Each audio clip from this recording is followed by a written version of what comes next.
और मल्टीप्लिकेशन की प्रॉपर्टी क्या कहती थी, याद है किसी को? नहीं याद?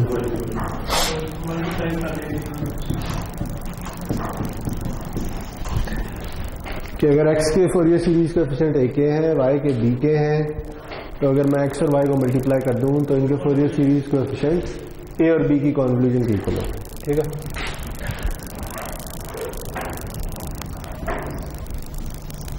इस तरह से था कुछ।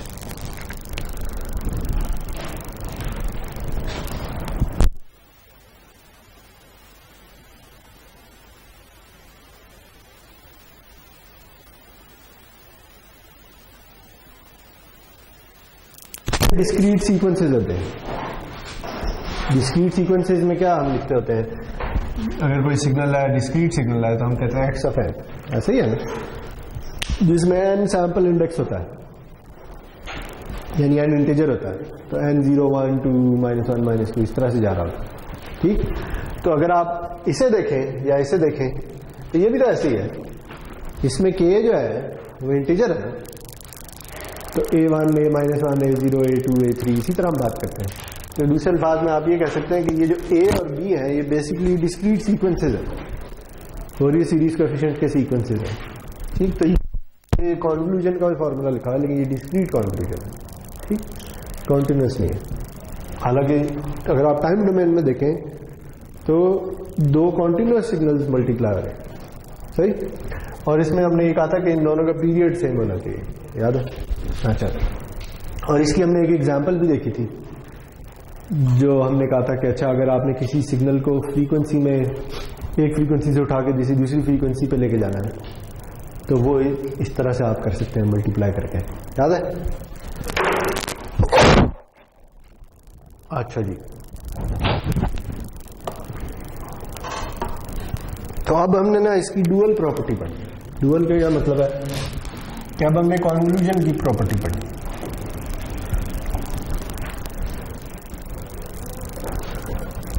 तो इसमें सवाल क्या है? इसमें सवाल यह है कि अगर x और y दो पीरियोडिक सिग्नल्स हैं, दोनों का पीरियड सेम है और हम दोनों की कॉन्वोल्यूशन कैलकुलेट कर रहे हैं, तो फिर इस कॉन्वोल्यूशन का जो आंसर होगा, से मैं उसे z ऑफ t कर देता हूं, तो z ऑफ t के फोरियर सीरीज कोएफिशिएंट्स क्या होंगे, ये सवाल है। ठीक है, लेकिन पहले हमने x और y को मल्टीप्लाई किया और फिर ये देखने की कोशिश की कि उन मल्टीप्लिकेशन के आंसर के फोरियर सीरीज कोएफिशिएंट्स क्या होंगे। अब हम x और y को इन्वॉल्व कर रहे हैं तो फिर देखना चाह रहे हैं कि कॉन्वोल्यूशन का जो आंसर है उसके फोरियर सीरीज कोएफिशिएंट्स क्या होंगे। ठीक है, तो बेसिकली हमने z के फोरियर सीरीज कोएफिशिएंट्स निकालने हैं। तो अगर मैं उन्हें कह दूं c ऑफ k, तो c ऑफ k क्या है जी? c ऑफ k बेसिकली इस तरह से निकलेगा, जो फोरियर सीरीज कोएफिशिएंट निकालने का फॉर्मूला है, ऐसे ही है ना? अच्छा, ये हम देख चुके हैं कि ये कॉन्वोल्यूशन कैसे कैलकुलेट होगी, ये कोई 2 लेक्चर पहले देखा था, याद है? जब हमने कहा था कि अगर x और y दोनों पीरियोडिक हो और आपने कॉन्वोल्यूशन करनी है तो वो एक पीरियड के ऊपर कॉन्वोल्यूशन हो जाती है, याद है? ये हम पढ़ चुके हैं। इसमें हमने कहा था कि अगर आप किसी सिग्नल को शिफ्ट कर रहे हैं तो वो बेसिकली सर्कुलर शिफ्ट हो रहा होगा, याद आ रहा है? मैं बात की थी कि अगर दो, देखें ना, कॉन्वोल्यूशन में क्या करते हैं, कॉन्वोल्यूशन में एक सिग्नल को फ्लिप करते हैं और फिर शिफ्ट करते हैं, लेकिन अगर दोनों ही सिग्नल पीरियोडिक है ना तो फिर जो शिफ्ट होगा वो सर्कुलर शिफ्ट होगा, जो कॉन्वोल्यूशन है वो एक पीरियड के ऊपर हो रही होगी। ओके, अच्छा, तो जी चूंकि z x और y की कॉन्वोल्यूशन है, अच्छा, और चूंकि ये दोनों पीरियोडिक हैं, दोनों का पीरियड सेम है, तो इसका मतलब है कि z जो है वो भी पीरियोडिक होगा और उसका पीरियड भी वही होगा जो x और y का पीरियड है। ओके, तो इसलिए हम यहाँ पे t यूज कर रहे हैं, सही जी? अच्छा, तो z किसके इक्वल है? z इक्वल है x of t convolve with y of t, और इसके हमने फोरियर सीरीज कोएफिशिएंट्स फाइंड किए। ठीक है, z की जगह मैंने उसकी एक्सप्रेशन डाल दी, और कॉन्वोल्यूशन की एक्सप्रेशन भी हमें पता है तो वो भी लिख लेते हैं। कॉन्वोल्यूशन की एक्सप्रेशन होती है x of tau y of t minus tau integral d tau. ठीक है, और आगे आ जाएगा E minus j omega k t d tau D T. ये समझ आइए क्या हुआ है? ब्रैकेट के अंदर जो चीज लिखी हुई है वो खुद से कॉन्वोल्यूशन है, तो मैंने उस कॉन्वोल्यूशन के फॉर्मूले को खोल दिया। ठीक है, ये इंटीग्रेशन अभी भी हो रही है जो पहले हो रही थी, ये टाइम पे हो रही है टी वाली, और ये इंटीग्रेशन टाउ पे हो रही है, ये कौन सी? ये कॉन्वोल्यूशन वाली इंटीग्रेशन। ठीक है, तो ये दो इंटीग्रेशन हो रही है। अच्छा,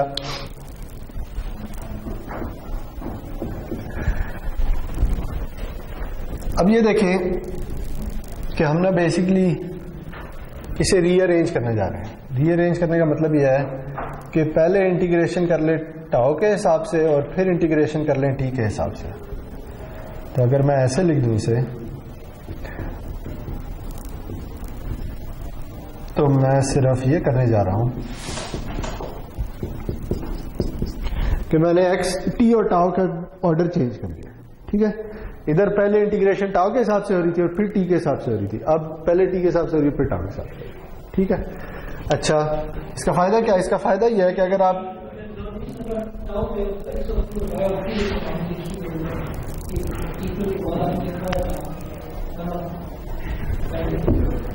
हाँ, ओ सॉरी, ये नहीं आएगा अभी। इधर लिख दें, इधर लिख दें, एक ही बात है, या इधर लिख लें या इधर लिख लें, यानी या यूं लिख लें या यूं लिख लें। सही है, क्योंकि टाउ के लिए ये तो कांस्टेंट है, ये टाउ पे डिपेंड ही नहीं करता ना, तो चाहे इसे इंटीग्रल के अंदर लिखें या बाहर लिखें, इससे कोई फर्क नहीं पड़ता। ठीक है, इसी तरह इधर भी मैं ये कहना चाह रहा हूँ, सॉरी यहाँ बी टाउ दो दफा लिख दिया था, इधर मैं ये कहना चाह रहा हूं कि ये इंटीग्रेशन और ये टी के हिसाब से, तो ये जो एक्स टाउ है ये इस इंटीग्रेशन टी की इंटीग्रेशन के लिए कांस्टेंट है। ठीक है, तो हम इस एक्स टाउ को इधर भी लिख सकते हैं। ठीक हो गया, मैंने टाउ को अंदर वाले इंटीग्रल से बाहर निकाल दिया। क्यों? क्योंकि अंदर वाला इंटीग्रल टी के रिस्पेक्ट है और एक्स ऑफ टाउ टी पे डिपेंड ही नहीं करता, तो इसे इंटीग्रल से बाहर ले लिया। ओके जी, अच्छा आप मुझे ये बताएं कि अच्छा इसे थोड़ा सा और रीअरेंज कर लेते हैं। Sorry, integral of t x of tau 1 over t integral over t y of t minus tau e of minus j omega k t d t d tau. ठीक है, अब मैंने क्या किया, वो 1 over टी को मैं अंदर ले आया। सही हो गया। अब मुझे ये बताएं कि ये क्या है?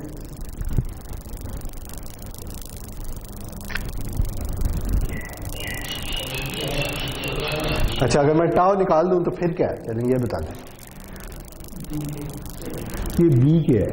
ऐसे ही है ना, ये वाई के फोरियर सीरीज कोएफिशिएंट है, और अगर टाउ डाल दूं तो फिर क्या होगा? शिफ्ट आ जाएगा ना वाई में। तो टाइम शिफ्ट की प्रॉपर्टी तो हम पढ़ चुके हैं। टाइम शिफ्ट की प्रॉपर्टी से क्या होता है फोरियर सीरीज कोएफिशिएंट? याद है किसी को?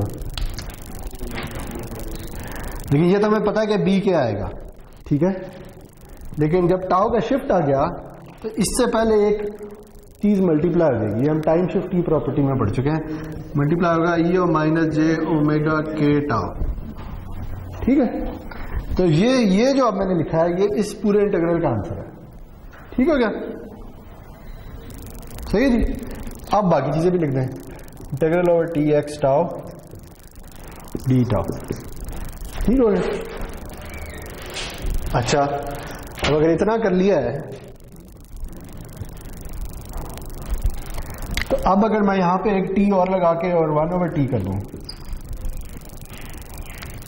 अब बताएं ये क्या है? अच्छा चलें, एक मिनट, सॉरी इसे भी ना लिखें, इस बी के बाहर लेके जाए यहां तक। ठीक है जी, एक स्टेप और कर लें। ये बी के चूंकि किसी टाउ पे डिपेंड नहीं करता, इसलिए इसे बाहर लेके जा सकते हैं। ठीक है, तो ये बी के बाहर आ गया, integral over t x tau e और minus j omega k tau d tau.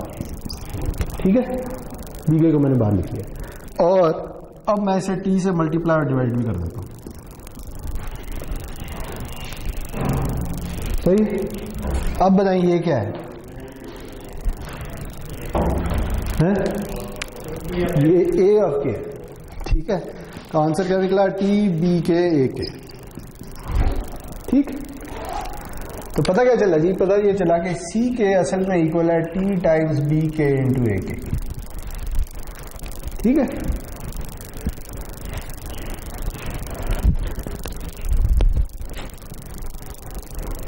बता दूं,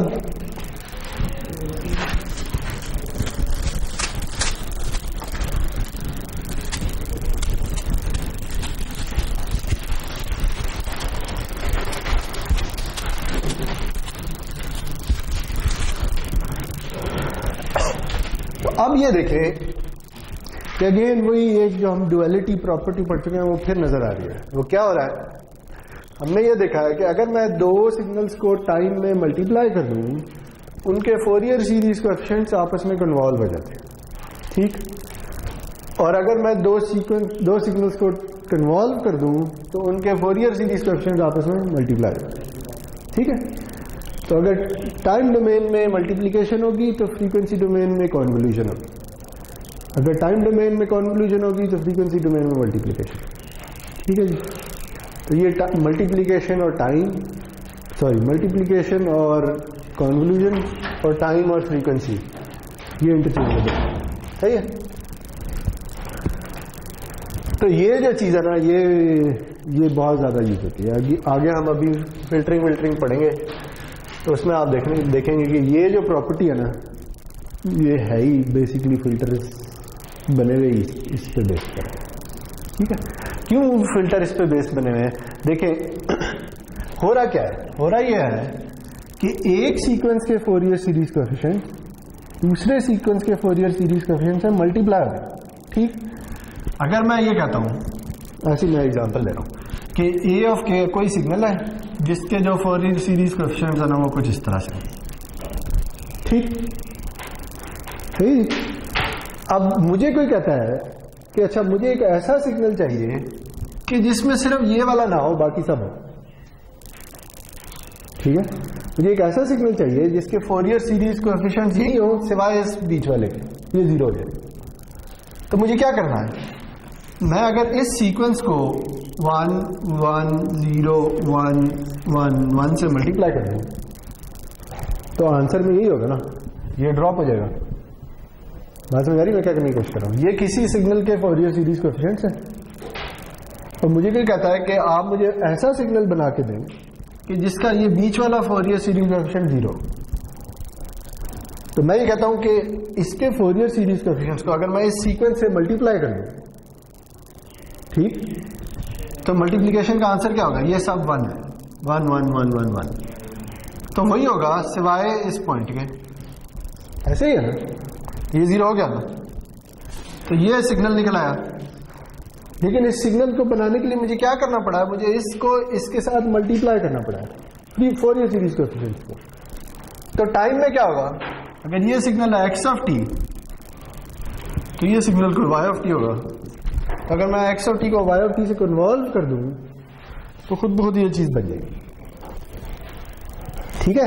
तो अब अगर आपको किसी सिग्नल के फोरियर सीरीज कोएफिशिएंट्स पता है तो क्या आप उससे वापस सिग्नल निकाल सकते हैं, ये सिग्नल टाइम में क्या है, निकाल सकते हैं ना, क्योंकि वो सिंपली क्या है, समेशन बी के ई of j omega k T, यही है। तो आपको बी के की वैल्यूज पता है, तो 5 नॉन जीरोज है, तो के जो है वो 5 वैल्यूज आ जाएंगी, ओमेगा भी पता है, सब कुछ पता है, तो वाई ऑफ टी निकल आएगा, ठीक है। तो देखिए पता क्या चला, पता ये चला कि आप किसी सिग्नल के फोरियर सीरीज कोएफिशिएंट को किसी भी तरीके से कोई भी शेप दे सकते हैं, ठीक। अगर कोई कहता है कि अच्छा मुझे यहां ये सिर्फ बीच वाले 2 चाहिए बाकी सारे नहीं चाहिए, तो आप क्या करेंगे, किसी ऐसे सिग्नल से मल्टीप्लाई करेंगे जिसके ये फोरियर सीरीज कोएफिशिएंट 1 हो बाकी सब 0, ठीक। तो फिल्टरिंग एग्जैक्टली इसी चीज को कहते हैं। फिल्टरिंग क्या होती है, फिल्टरिंग ये होती है कि आप अपने सिग्नल में से कोई अननोन फ्रीक्वेंसीज को निकालना चाहते हैं, सॉरी अनवांटेड फ्रीक्वेंसीज को निकालना चाहते हैं, ठीक है। तो वो अनवांटेड फ्रीक्वेंसी वाले जो हर कॉम्प्लेक्स एक्सपोनेंशियल है ना, उन्हें आप मल्टीप्लाई कर देते हैं 0 के साथ, तो वो बहुत फिल्टर हो जाता है। ये आगे पढ़ेंगे, मैं वैसे ही बता रहा हूँ कि हो रहा क्या है। मेन मकसद ये है कि चूंकि ये मल्टीप्लाई हो रहे हैं, तो अगर किसी पॉइंट पे ये वाला 0 हो गया तो ये वाला भी 0 हो जाएगा, यानी प्रोडक्ट 0 हो गया। ठीक, और 0 होने का क्या मतलब है कि वो वाला फोरियर सीरीज कोएफिशिएंट गायब हो गया, खत्म हो गया। ठीक, इस इक्वेशन में वो वाला कॉम्प्लेक्स एक्सपोनेंशियल आएगा ही नहीं। ऐसे ही होगा ना, अगर कोई b ऑफ k 0 हो जाए या कोई c ऑफ k 0 हो जाए तो क्या होगा? इसका मतलब है कि वो वाला फोरियर सीरीज कोएफिशिएंट एग्जिस्ट ही नहीं करता, या उस फ्रीक्वेंसी वाला कॉम्प्लेक्स एक्सपोनेंशियल सिग्नल में है ही नहीं। ठीक, तो आपने क्या किया, आपने उस सिग्नल में से कुछ कॉम्प्लेक्स एक्सपोनेंशियल को निकाल दिया। ठीक है, तो ये आप कर सकते हैं बड़े आसानी से अगर आप कन्वॉल्व कर लें किसी सीक्वेंस के साथ। चलें जी, आगे चलते हैं।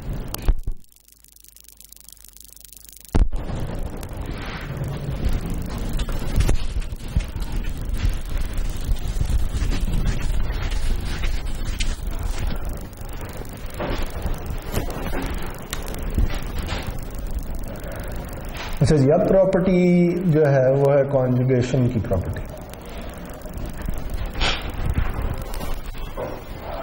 इसका क्या मतलब है? इसका मतलब ये है जी कि अगर कोई सिग्नल है x ऑफ t, पीरियोडिक है, उसका पीरियड है कैपिटल T और उसके फोरियर सीरीज कोएफिशिएंट्स है a ऑफ k, तो सवाल ये है कि x कॉन्जुगेट ऑफ t के फोरियर सीरीज कोएफिशिएंट्स क्या होंगे।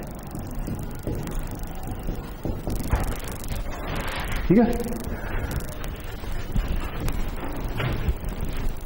यानी अगर मैं सिग्नल का कॉन्जुगेट ले लूं तो उसके फोरियर सीरीज कोएफिशिएंट्स के साथ क्या होगा, ये सवाल है।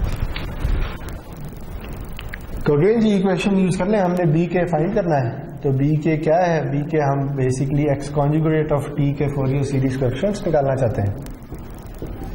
तो अगेन ये वाली इक्वेशन यूज होगी,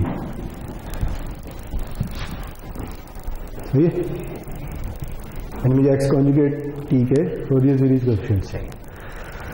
अच्छा, ये देखें कि अगर अब मैं, ये भी एक कॉम्प्लेक्स नंबर है, ये भी कॉम्प्लेक्स नंबर है, अगर मैं b ऑफ k का कॉन्जुगेट ले लूं तो इधर क्या आएगा आपके साथ?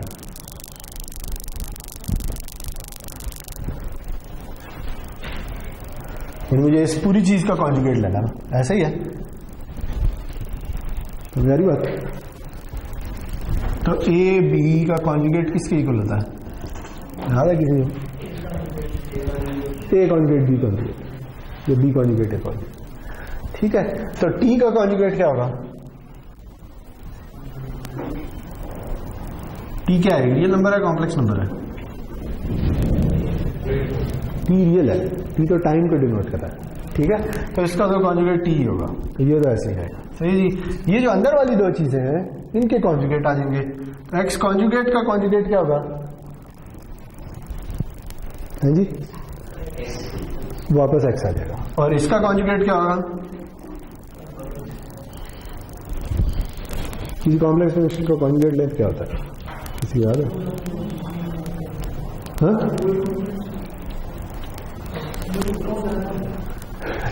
इसकी इक्वेशन क्या है? ये पूछना चाह रहा हूं है। अगर ये e और j थीटा हो, ये क्या होता है? ऑयलर्स फॉर्मूले से cos of theta plus j sine theta, ऐसे ही है। ठीक है, तो अगर इसका कॉन्जुगेट लेना है तो क्या करना होगा? माइनस हो जाएगा ना, cos of theta minus j sine theta. तो इधर क्या होगा? ये माइनस j थीटा।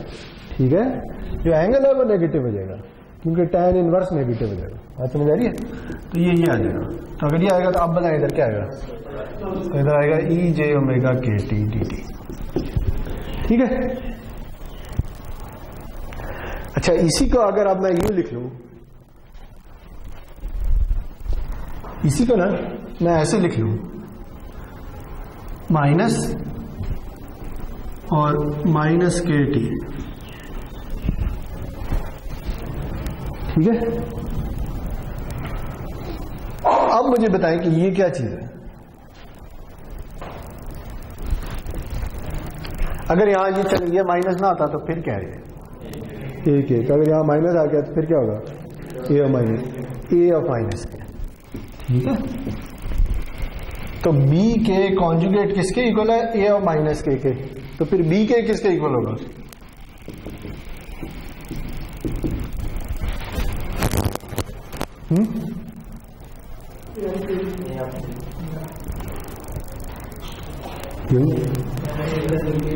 ए कॉन्जुगेट और माइनस के, दोनों साइड पे कॉन्जुगेट लेंगे।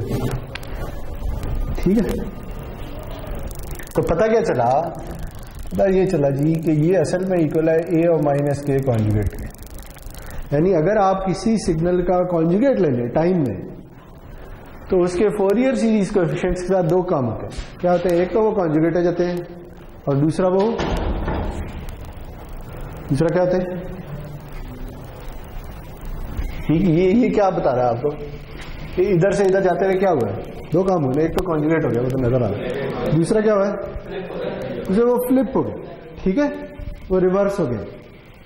ओके, तो ये आंसर है जी। अगर कॉन्जुगेशन अगर किसी सिग्नल की कर दी जाए तो क्या? ठीक है,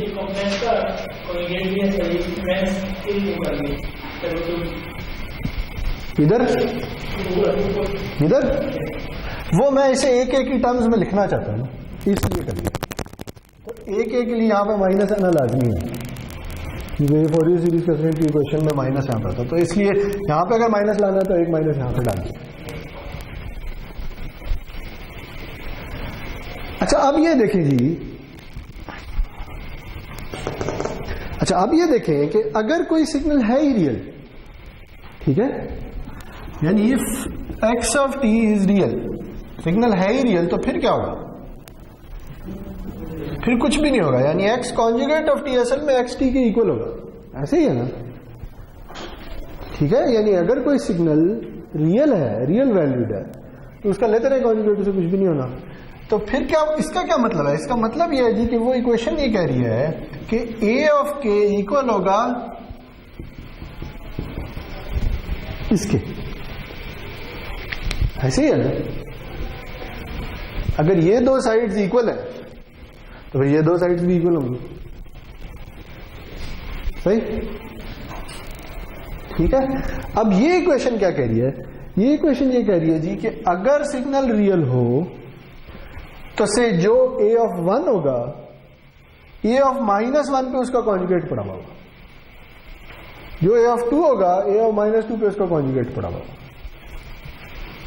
बात समझ आ रही है? यानी अगर सिग्नल रियल हो तो लाजमी है, इसे कहते हैं जी, लाजमी है कि उसके Fourier series coefficient conjugate symmetric होते हैं। एक तो चीज होती है ना सिमेट्रिक सिग्नल, याद है सिमेट्रिक सिग्नल क्या होता है? यानी अगर ए ऑफ के इक्वल है ए ऑफ -k के, तो ये किस्म का सिमेट्रिक सिग्नल है। या जैसे कॉज है, कॉज एक सिमेट्रिक सिग्नल है, या साइन है, वो भी एक सिमेट्रिक सिग्नल है। ये इवन सिमेट्री है और ये ऑड सिमेट्री है, याद है? ठीक है जी, तो ये बेसिकली सिमेट्री है। लेकिन अगर मैं साथ ये भी डाल दूं तो इसे कहते हैं कॉन्जुगेट सिमेट्री। ठीक है जी, कि जो पॉजिटिव वैल्यूज ऑफ के के लिए जो फोरियर सीरीज कोएफिशिएंट्स हैं, नेगेटिव के लिए वही है लेकिन उनका कॉन्जुगेट आ रहा है। ठीक है, तो अगर कोई भी रियल सिग्नल हो, उसके अगर आप फोरियर सीरीज कोएफिशिएंट्स निकालें ना, तो हमेशा ऐसा है। ठीक, इसका मतलब क्या है? देखिए, इसका एक फायदा ये नजर आ रहा है कि अगर मैं आपको ये बता दूं, से फॉर एग्जांपल, कि अगर एक सिग्नल है जी जिसके फोरियर सीरीज कोएफिशिएंट्स हैं, ये ऐसे मैं एग्जांपल दे रहा हूँ, ठीक है, इसकी वैल्यू है 1, इसकी वैल्यू 1 + j और इसकी वैल्यू है -1 - 2j। ऐसे मैंने एक एग्जांपल दी। ठीक है, ये k0 है, ये k1 है और ये k2 है। ठीक है जी, और मैं ये कहूँ कि इसके बाद सब 0 है और ये सिग्नल रियल है, तो आप खुद ब खुद इसकी नेगेटिव साइड ड्रॉ कर सकते हैं। क्यों? क्योंकि आपको पता है कि नेगेटिव साइड पे क्या होना है, जो पॉजिटिव साइड पे उसको कॉन्जुगेट होना है। तो इधर क्या वैल्यू आएगी? इधर आएगी 1 - j। ठीक है, वो जो भी याद बनता है से इसी तरह बना लेगा 1 - j। ठीक है जी, इससे अगली वैल्यू क्या होगी? -2 पे, -1 + 2, ठीक। यानी अगर आपको किसी रियल सिग्नल के फोरियर सीरीज कोएफिशिएंट्स का ये वाला हाफ पता है तो आप ये वाला हाफ खुद ब खुद बना सकते हैं। दूसरी बात में इस हाफ की आपको जरूरत ही नहीं, ठीक है। ये एक और चीज है जो कम्युनिकेशन में यूज होती है। देखिए, अगर आप कोई सिग्नल ट्रांसमिट कर रहे हैं और वो रियल सिग्नल है, फॉर एग्जाम्पल वॉइस है, वॉइस रियल ही होती है ना, ठीक। अगर आप वॉइस सिग्नल ट्रांसमिट कर रहे हैं तो वो रियल होगा। रियल का मतलब यह है कि उसके जो पॉजिटिव साइड पे फोरियर सीरीज है वही नेगेटिव साइड पे भी आ रही होगी, तो नेगेटिव साइड ट्रांसमिट करने की जरूरत ही नहीं है, सिर्फ पॉजिटिव साइड ट्रांसमिट करना। रिसीवर पे रिसीवर खुद ही उसकी नेगेटिव साइड को रिकंस्ट्रक्ट कर लेगा, ठीक है। सही है जी। अच्छा, आगे चलते हैं।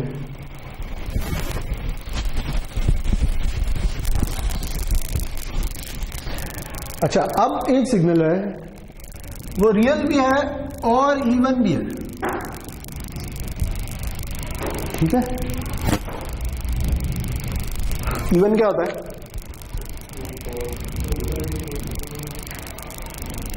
इवन सिग्नल क्या होता है? इवन नंबर की बात नहीं।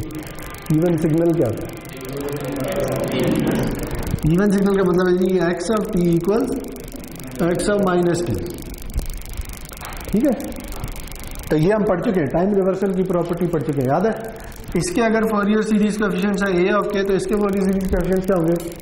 याद है, a और -t, ठीक है। कि अगर आप सिग्नल को टाइम में रिवर्स कर दें तो उसके फोरियर सीरीज कोएफिशिएंट्स भी रिवर्स हो जाते हैं,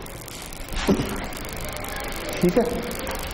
अब देखिए क्या हो रहा है कि सिग्नल रियल भी है और सिग्नल इवन भी है। इसका मतलब है कि x conjugate of t equal x of t equals x of -t। अगर ये तीनों चीजें इक्वल है तो इसका मतलब a of k minus a of minus k conjugate equal a of minus k।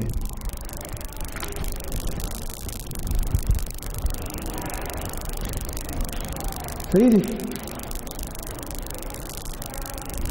अच्छा, अब अगर आपको ये पता है कि कोई सिग्नल है उसके फोरियर सीरीज कोएफिशिएंट्स की जो नेगेटिव है उनका कॉन्जुगेट और असल सीक्वेंस एक जैसा है, तो फिर इसका क्या मतलब है? इसको पता चलता है कि a ऑफ k क्या होगा। अगर कोई नंबर और उसका कॉन्जुगेट सेम है तो वो नंबर क्या होगा? वो रियल होगा, ठीक है। तो इससे क्या पता चला? इससे पता ये चला जी कि अगर सिग्नल रियल और इवन है तो उसके फोरियर सीरीज कोएफिशिएंट्स भी रियल और इवन होंगे, क्योंकि a of k a of minus k equal है तो इवन तो हो गए, और a ऑफ k और a ऑफ k का कॉन्जुगेट भी सेम है, इसका मतलब है कि रियल होगा। हाँ, समझिए। इसकी सादा सी एग्जांपल है cause of omega T. Cause of omega T जो है ये रियल भी है और इवन भी है, और इसकी याद है इसके फोरियर सीरीज कोएफिशिएंट्स क्या क्या होते हैं, कैसे निकालते होते हैं?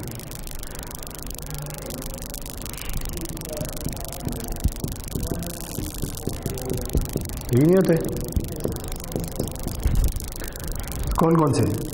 दो ही हैं, एक a ऑफ 1 है और एक ऑफ a ऑफ -1, 1 और -1, और दोनों 1/2 है।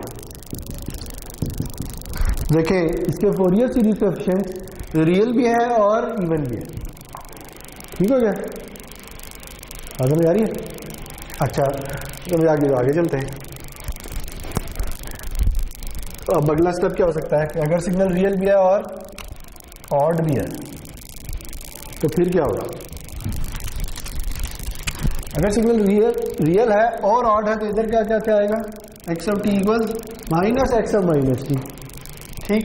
दूसरे अल्फाज में अगर ये a ऑफ k है तो ये क्या होगा?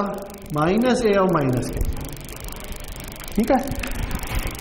तो इधर एक माइनस आ जाएगा, सही। तो अब बताएं क्या होगा? अगर कोई नंबर है और उसका कॉन्जुगेट उसके नेगेटिव के इक्वल है तो ऐसा नंबर क्या होता है? कॉम्प्लेक्स होना जरूरी नहीं, इमेजिनरी होना जरूरी, ठीक है। सही जी। देखिए ना, अगर कोई नंबर है 2j, इसका कॉन्जुगेट क्या होता है? -2j। तो वही हो गया ना, इस नंबर का कॉन्जुगेट इसके नेगेटिव के इक्वल है। तो इसका मतलब ये है जी कि ये जो है ये इमेजिनरी, प्योर इमेजिनरी नंबर है। ठीक है। और ऑड भी है क्योंकि a of k minus a of minus k के इक्वल। सही है। तो पता क्या चला कि अगर सिग्नल रियल है और ऑड है तो उसके फोरियर सीरीज कोएफिशिएंट्स इमेजिनरी होते हैं और ऑड होते हैं। और इसकी क्या एग्जांपल है? इसकी एग्जांपल है sine of omega t. Sine of omega t के फोरियर सीरीज कोएफिशिएंट्स क्या होते हैं? इसको याद है? 1/2j और -1/2j, याद है? तो इसके जो फोरियर सीरीज कोएफिशिएंट्स हैं, a1 इक्वल होता है 1/2j के और a और -1 इक्वल होता है -1/2j। देखिए वही बात है, भी प्योरली इमेजिनरी और है भी एक दूसरे का कॉन्जुगेट। ठीक हो गया? या ऑड है दूसरे अल्फाज में, एक पॉजिटिव और दूसरा नेगेटिव। सही जी। तो देखिए अब ये प्रॉपर्टीज मिक्स हो के सिंप्लीफिकेशन क्रिएट करती जा रही है। ठीक है। ठीक है। अब आपको कोई सिग्नल पता चले और पता चले रियल है, तो आप पहली चीज डायरेक्टली प्रिडिक्ट कर सकते हैं कि इसके फोरियर सीरीज का कॉन्जुगेट सिमेट्रिक हो। ठीक। तो ये प्रॉपर्टी अक्सर जगह यूज होती है। अगर रियल है और इवन भी है तो आपको पता है कि उसके जो फोरियर सीरीज कोएफिशिएंट है वो खुद भी रियल होंगे और इवन होंगे। ठीक है। तो इस तरह की चीजें जो है ना ये अक्सर यूज होती है।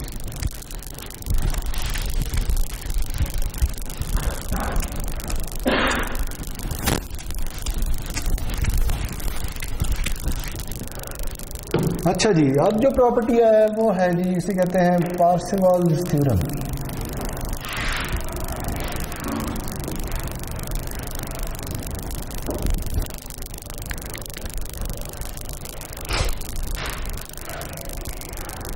पार्सेवल्स थ्योरम ये कहता है कि अगर आपके पास कोई पीरियोडिक सिग्नल है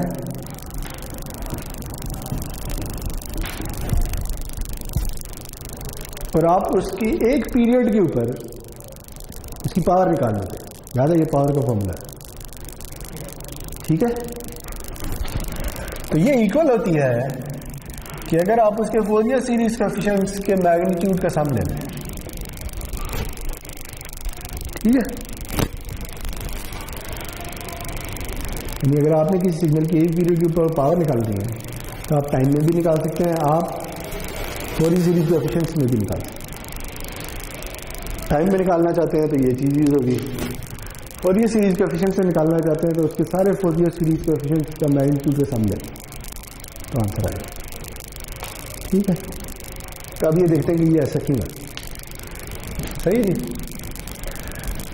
तो इधर से शुरू करते हैं और ये देखें कि फोरियर सीरीज क्या कहती है। फोरियर सीरीज ये कहती है कि अगर कोई पीरियोडिक सिग्नल है तो उसे मैं उसके फोरियर सीरीज कोएफिशिएंट्स के सम की फॉर्म में लिख सकता हूँ।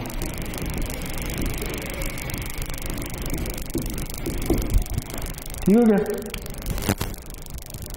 यानी मैं क्या करना चाह रहा हूँ, मैं ये कैलकुलेट करना चाह रहा हूँ और मैंने एक्स ऑफ टी की जगह उसकी फोरियर सीरीज लिख दी है। ये दोनों चीजें इक्वल है, याद है ना?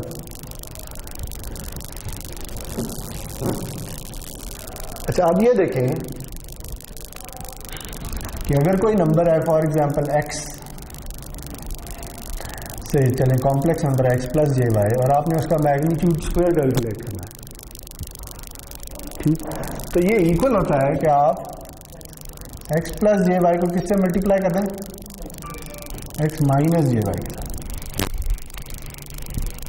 ठीक है। ये करेंगे तो आंसर क्या होगा?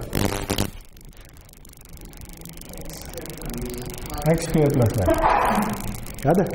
ठीक है। तो यही काम हमने इधर करना है। ठीक है। ये बहुत से कॉम्प्लेक्स नंबर हैं, उनका सम है, इनमें एंड तो कोई कॉम्प्लेक्स नंबर ही आएगा ना, या कोई चीज आ जाएगी टी की खास वैल्यू के लिए, उसका मैग्नीट्यूड स्क्वायर लेना है।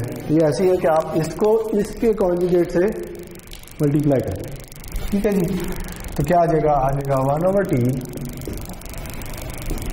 समेशन ए के ई जे omega k T into summation, ये समेशन है के ऊपर, तो ये समेशन कर लेते हैं के प्राइम के ऊपर।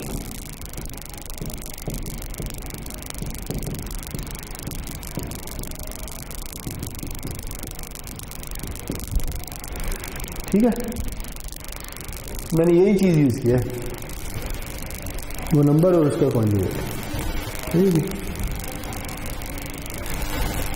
अच्छा अब ये देखें कि इन दोनों को मल्टीप्लाई करना है, सही। इसमें भी बहुत सी टर्म्स हैं, इसमें भी बहुत सी टर्म्स हैं। ये ऐसे ही है कि ये हो रहा है a plus b plus c plus dot dot dot into dot dot plus d plus e plus f plus, ये इसी किसी की चीज़ हो रही है ना।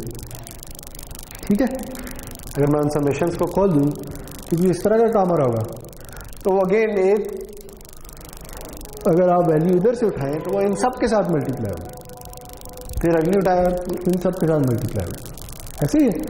तो इधर देखें, अगर आप यहाँ के की कोई स्पेसिफिक वैल्यू ले लेते हैं तो वो के प्राइम की तमाम वैल्यू के साथ मल्टीप्लाई होगी। ओके, जब वो मल्टीप्लाई होगी तो क्या आएगा, ए k prime E of j omega, अच्छा चले लिख लेते हैं, मैं कुछ ज़्यादा ही बोल रहा हूँ। अच्छा इसका असल में मैं इस कॉन्जुगेट के अंदर लेके जाना चाह रहा हूँ, ये इधर चला जाएगा और ये हो जाएगा, ऐसी है।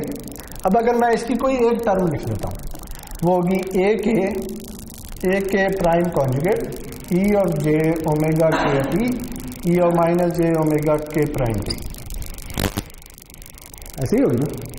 यानी मैं के की कोई पर्टिकुलर वैल्यू ले लूँ और मैं के प्राइम की कोई पर्टिकुलर वैल्यू, उन दोनों को मल्टीप्लाई करने के आंसर आएगा। और मैं इन दोनों को कंबाइन करके भी लिख सकता हूँ, या ए k prime conjugate e of j omega के माइनस के प्राइम टी, सही हो गया।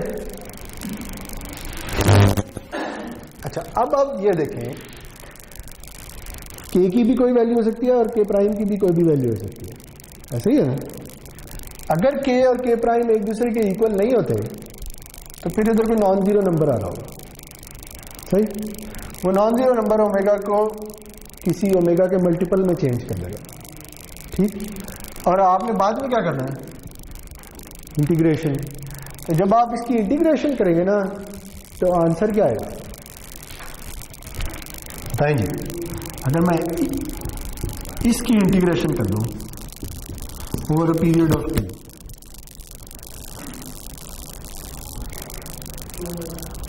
चले 2 ओमेगा ना लिखें, ओमेगा लिखें, तो ये ऐसे ही है ना। जो मैं कर लूँ a cos of omega t plus j a sine of omega t integral, ठीक। यानी कॉज के एक पीरियड को इंटीग्रेट कर दो, साइन के एक पीरियड को इंटीग्रेट कर दो, तो कॉज के एक पीरियड को इंटीग्रेट करें तो आंसर क्या आता है, 0। ये जितना ऊपर होता है उतना ही 0 से नीचे भी होता है। इसी तरह साइन के भी एक पीरियड को इंटीग्रेट करें तो आंसर 0 आता है, ठीक। अब अगर इधर ओमेगा ना हो बल्कि 2 ओमेगा हो तो फिर क्या आंसर आएगा, फिर भी 0 ही आएगा, क्योंकि अब भी जो इंटीग्रेशन है वो 2 पीरियड के ऊपर हो रही होगी। लेकिन चाहे 2 पे हो, चाहे 4 पे हो, चाहे 10 पे हो, आंसर हमेशा 0 ही आना, ठीक है। क्योंकि कोसाइन अगर एक पूरा पीरियड ले लेना एक कोसाइन का, तो जितनी पॉजिटिव इधर एरिया एंड तक करवा है, इधर एरिया एंड तक है, उसका नेगेटिव है, तो आंसर 0 आता है। तो अगर एक पीरियड पे ले या एक से ज़्यादा पे ले लें, आंसर हमेशा 0 ही आएगा, ठीक। तो पता क्या चला कि जब के प्राइम के इक्वल नहीं होगा तो इस इंटीग्रेशन का आंसर 0 आना है। अगर के प्राइम के इक्वल हो जाए तो फिर ये क्या बनेगा, 1 हो जाएगा, इसमें सब में खत्म हो जाना। यहाँ 0 आ गया तो e की पावर 0 1 हो जाएगा, ठीक। रह क्या जाएगा, ये रह जाएगा, क्या रह जाएगा, ए के कॉन्जुगेट।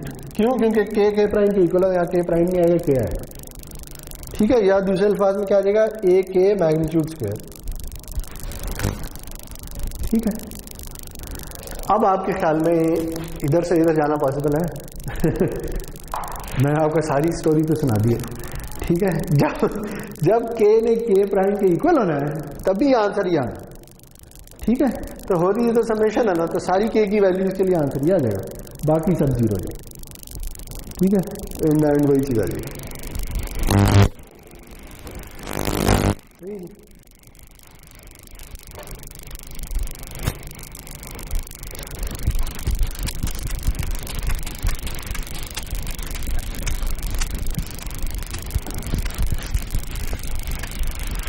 तो आखिरकार हमने फोरियर सीरीज की प्रॉपर्टीज खत्म कर दी है।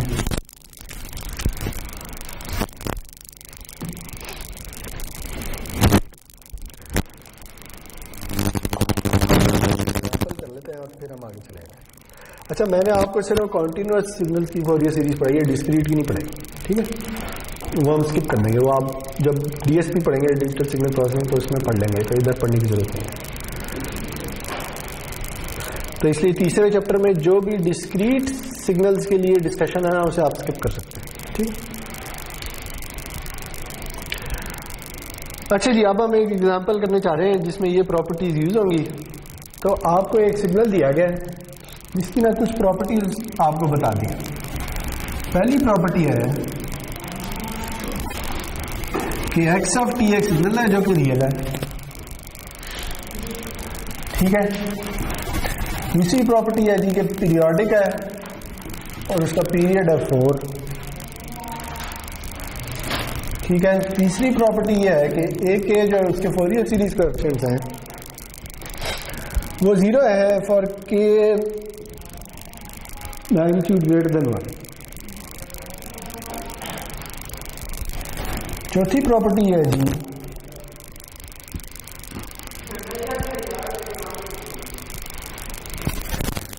कि अगर मैं एक नया सिग्नल बना लूं, इसके फोरियर सीरीज कोएफिशिएंट्स है बी ऑफ के,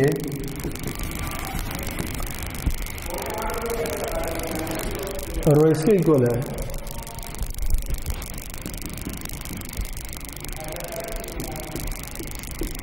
क्वाड है। ये मैं अभी समझाता हूँ इसका क्या मतलब। आखिरी प्रॉपर्टी भी नहीं लिख लेना। आखिरी प्रॉपर्टी ये कहती है जी कि अगर मैं सिग्नल की पावर निकाल लूँ एक पीरियड के ऊपर,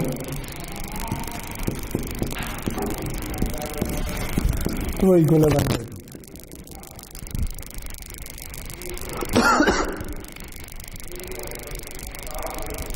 सही जी, कोई सिग्नल है एक्स ऑफ टी जिसके बारे में आपको ये 5 बातें पता है और आप नहीं पता चलाना कि एक्स ऑफ टी है क्या। सही, तो देखें, एक एक प्रॉपर्टी लेते जाते हैं, आप देखते जाते हैं कि इससे पता क्या चलता है सिग्नल के बारे में। पहली प्रॉपर्टी है x of T is a real signal. ठीक, अभी हमने पढ़ा है कि अगर एक्स ऑफ टी रियल हो तो उसके Fourier series coefficients conjugate symmetric होते हैं। ठीक है, तो अगर मैं इसके फोरियर सीरीज कोएफिशिएंट्स को ए ऑफ के कह रहा हूं तो मुझे पता है कि ए ऑफ के इक्वल होगा ए ऑफ माइनस के कॉन्जुगेट। ठीक, सही, पहली बात पता चल गई। दूसरी बात यह है कि पीरियोडिक है और उसका पीरियड 4 है, तो इसका मतलब इसका ओमेगा क्या होगा, 2 पाई और 4 या π/2। ठीक हो गया। तीसरी प्रॉपर्टी ये कहती है जी कि उसके फोरियर सीरीज कोएफिशिएंट 0 है फॉर के एब्सोल्यूट वैल्यू ग्रेटर देन 1। इसका क्या मतलब है जी? तीसरी जो स्टेटमेंट लिखी है इसका मतलब क्या है कि अगर के 1 से बड़ा हो या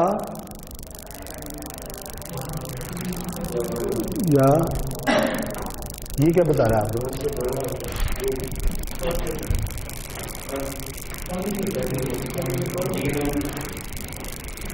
ठीक है, यानी कि अगर 1 से बड़ा हो या -1 से छोटा हो तो उसके फोरियर सीरीज कोएफिशिएंट 0 होंगे। बात समझ आई? देखिए, अगर के -2 है, अगर के -2 है तो उसकी एब्सोल्यूट वैल्यू 2 होगी ना, तो 2 ग्रेटर देन 1 है, इसमें ए ऑफ -2 0 होगा। बात समझ आ रही?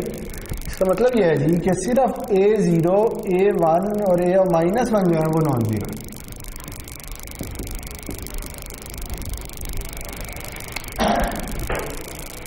शायद। ठीक है, बाकी तो सब जीरो है। ये बात समझ आई है? ये इस स्टेटमेंट क्या कह रही है? स्टेटमेंट ये कह रही है जी कि अगर k की एब्सोल्यूट वैल्यू 1 से बड़ी हो तो a ऑफ k जीरो हो जाता है। इससे एक बात तो सीधी नजर आ रही है कि अगर k 2 या 2 से बड़ा होगा तो वो वाले फोरियर सीरीज कोएफिशिएंट जीरो होंगे, लेकिन चूंकि ये एब्सोल्यूट वैल्यू है इसका मतलब है कि अगर k -2 या उससे छोटा होगा तब भी a ऑफ k जीरो होगा। ठीक है, ओके। तो पीछे बच के गए, बच के ये 3। तो यानी इस सिग्नल में ये 3 ज़्यादा फोरियर सीरीज कोएफिशिएंट हैं। इनमें से भी शायद कोई जीरो हो, आगे जाके पता चले, लेकिन मोस्ट प्रॉब्ली ये नॉन जीरो है और बाकी सब के सब जीरो है।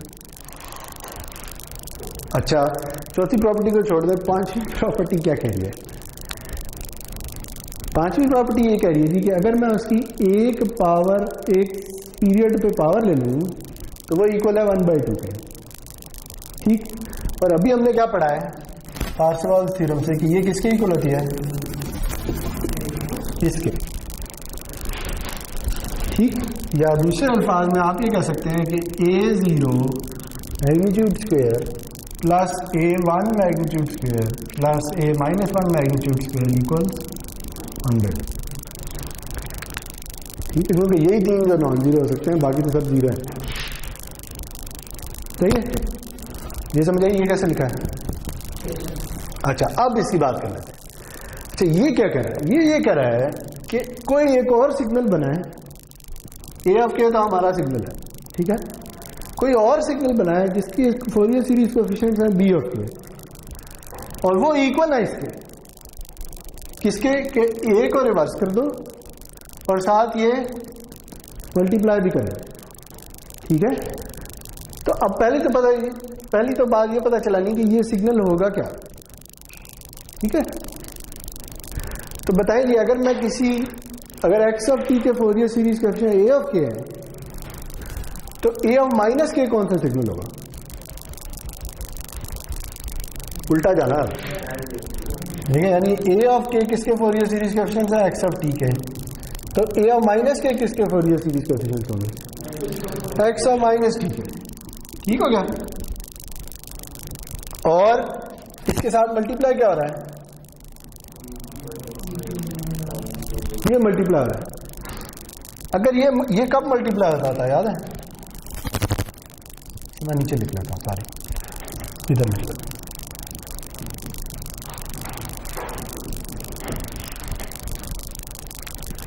अगर इसे भूल जाए, यहां पे से a ऑफ k होता, ऐसा लिखा जाता।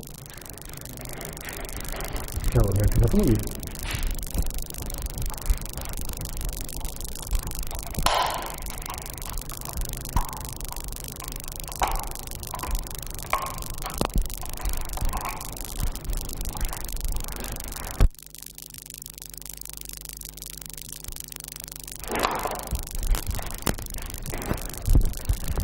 हाँ जी, क्या ख्याल है?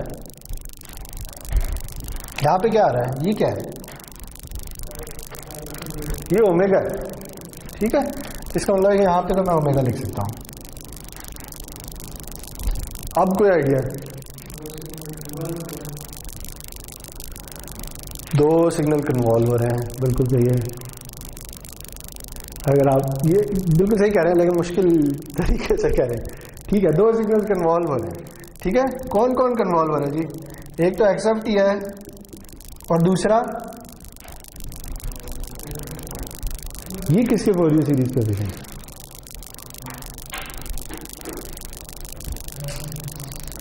क्या ख्याल है?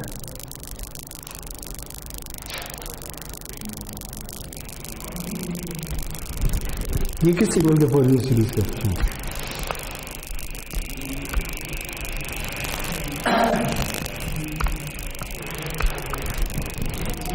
ये सब मुश्किल सवाल है, मैं आंसर दे देता हूं। ये इसके फोरियर सीरीज का, ठीक है, याद है? अगर डेल्टा ऑफ टी हो, अगर कोई सिग्नल इस तरह का है 0 t -t और चलता चला जाता है, ठीक है, पीरियोडिक सिग्नल है ना, ठीक है, और एक पीरियड में एक इंपल्स आती है, सही जी। इसका अगर आप फोरियर सीरीज कोएफिशिएंट्स निकालें ना, ये हम निकाल चुके हैं शायद एक एग्जांपल में, ये 1 आता है, ठीक है। निकाल दूँ तो जल्दी से अगर कर लें 1/t x of t e of minus j omega k t d T. ठीक है, एक पीरियड पे इंटीग्रेशन करनी है तो मैं यहाँ से यहाँ वाला पीरियड ले लेता हूँ। ठीक है, तो अगर ये वाला पीरियड ले लूँ तो इसमें एक ही इम्पल्स आ रही है। ठीक है, तो यहाँ पे क्या आ जाएगा delta T e of minus j omega k t d T. इस इंटीग्रल का आंसर क्या होगा? इसने कब नॉन जीरो होना है? जब t 0। जब t 0 होगा तो इसकी वैल्यू क्या होगी? 1। तो इसका मतलब है कि यहाँ पे इंटीग्रल का आंसर बना है, क्योंकि इम्पल्स का एरिया अंडर द कर्व 1 होता है। ठीक है, अच्छा लेकिन अगर अब ये जो है ये 0 पे ना हो बल्कि 1 पे हो, ठीक है, कहीं भी हो सकती है ना, यानी ये इम्पल्स अभी भी पीरियोडिक सिग्नल ही है, लेकिन ये इम्पल्स अब 0 पे नहीं पड़ी बल्कि 1 पे पड़ी है। ठीक है, तो यहाँ क्या आएगा? Delta of t minus 1। ऐसी है ना, अगर इम्पल्स को शिफ्ट कर देंगे तो t माइनस 1 आएगा ना। अब ये कब नॉन जीरो होती है? जब t 1 हो। t 1 होगा तो इसकी वैल्यू क्या होती है? e O minus j omega के। तो आंसर क्या आएगा? e O minus j omega के। वो देखो यही चीज नहीं है। ठीक है, तो ये किसके फोरियर सीरीज कोएफिशिएंट है? इसके, और दोनों कन्वॉल्व हो रहे हैं, तो आंसर क्या आएगा?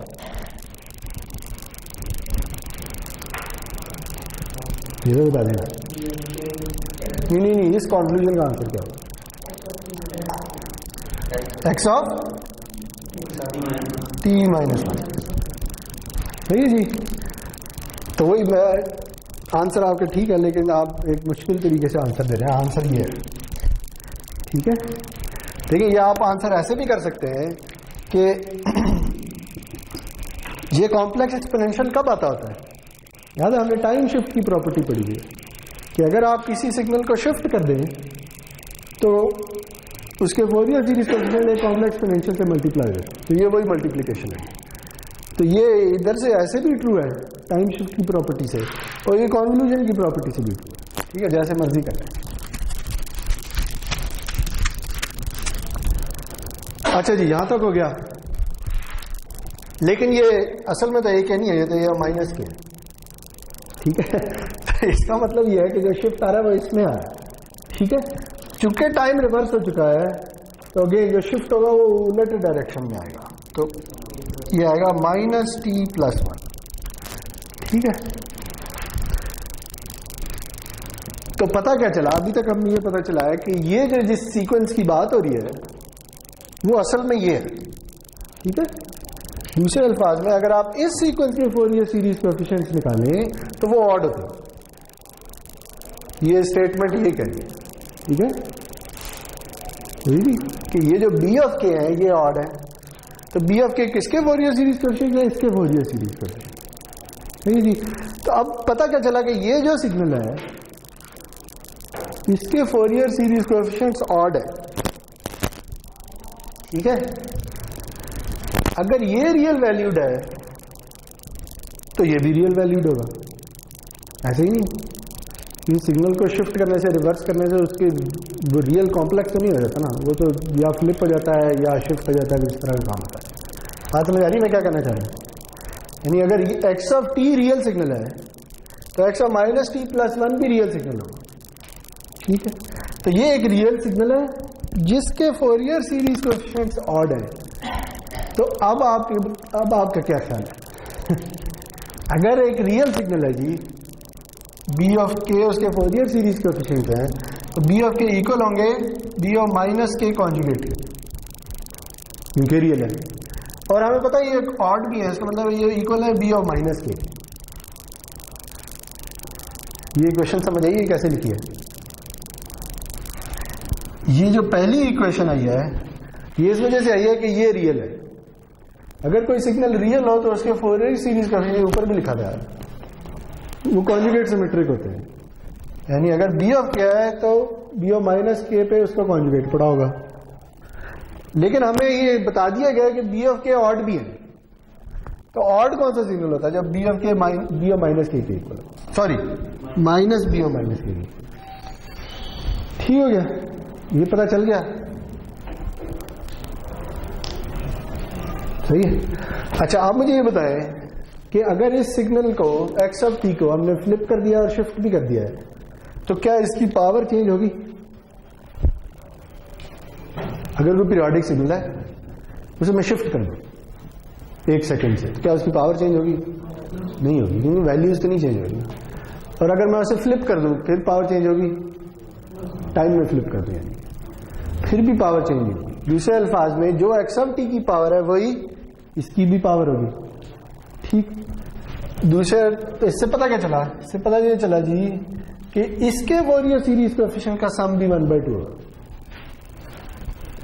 ठीक है, यानी इसके तो फोरियर सीरीज कोएफिशिएंट का सम हमने लिख दिया 1/2, ये तो पार्सेवल्स थ्योरम से लिखा है, सही है। लेकिन चूंकि ये जो सिग्नल है ये उसी से बना है, उसी को शिफ्ट रिवर्स करके बना है, तो जो उसकी पावर है वही इसकी भी पावर होगी। तो इसका मतलब इसके फोरियर सीरीज कोएफिशिएंट का सम भी 1/2।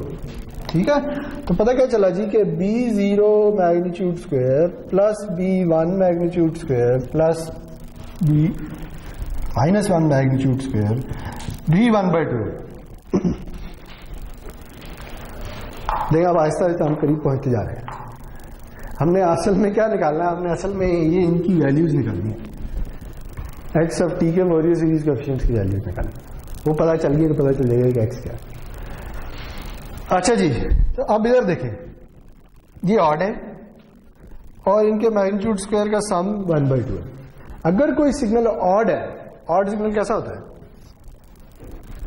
कि जो वैल्यूज पॉजिटिव साइड पे नेगेटिव पे उसका नेगेटिव आ रहा हो। कोई भी अगर सिग्नल ऑड है तो लाजमी है कि उसकी 0 पे वैल्यू 0 होगी, वरना वो ऑड नहीं हो सकता।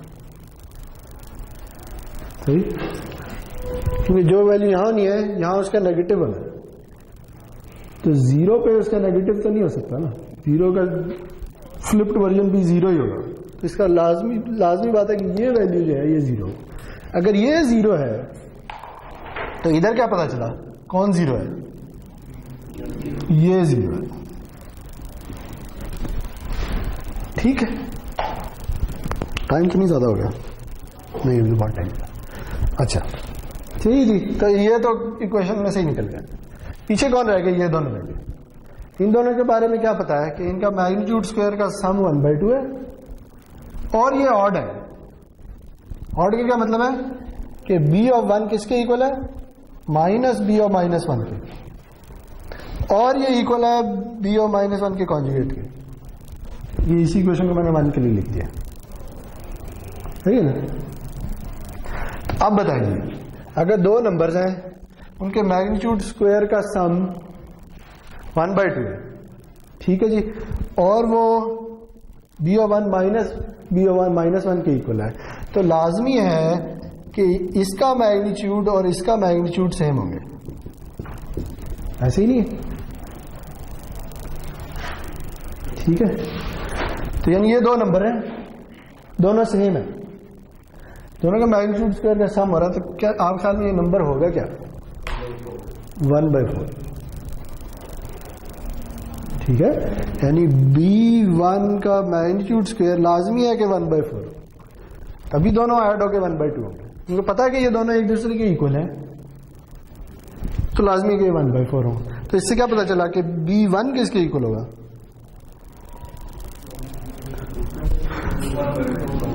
B1 मैग्नीट्यूड जो है एब्सोल्यूट वैल्यू 1/2 के इक्वल होगा।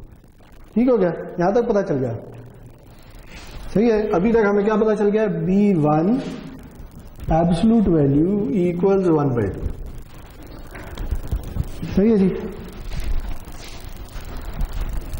अब हम ये वाली प्रॉपर्टी यूज कर लेते हैं, ठीक है। वो प्रॉपर्टी क्या है कि B1 इक्वल्स B-1 कॉन्जुगेट।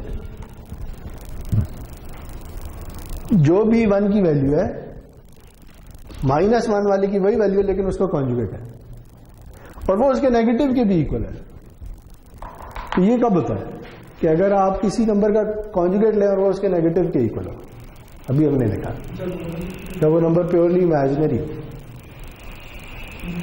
अगर कोई नंबर इमेजिनरी है तो उसका कॉन्जुगेट उसके नेगेटिव के इक्वल है। ऐसे नहीं है, अभी हमने किया ना कि 2j का कॉन्जुगेट क्या होता है? -2।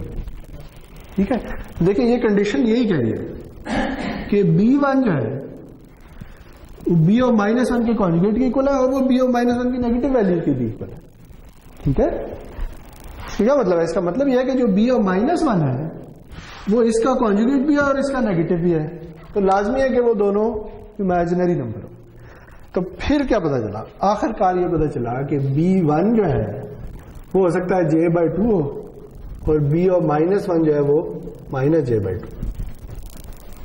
ठीक हो गया, तभी प्योरली इमेजिनरी हो सकता है। मैग्नीट्यूड तो पता चल गया, ये मैग्नीट्यूड है, लेकिन है इमेजिनरी, इमेजिनरी है तो साथ J आ जाएगा। तो या तो ये हो सकता है और या क्या हो सकता है, या ये भी तो हो सकता है, दोनों काम हो सकता है। ठीक है,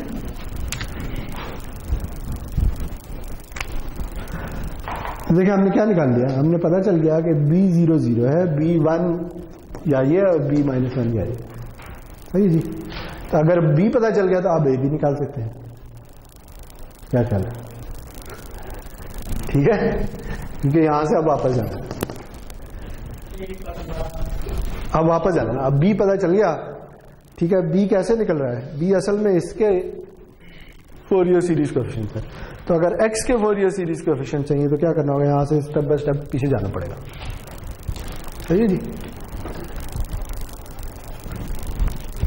चले जी वो कर लेते हैं।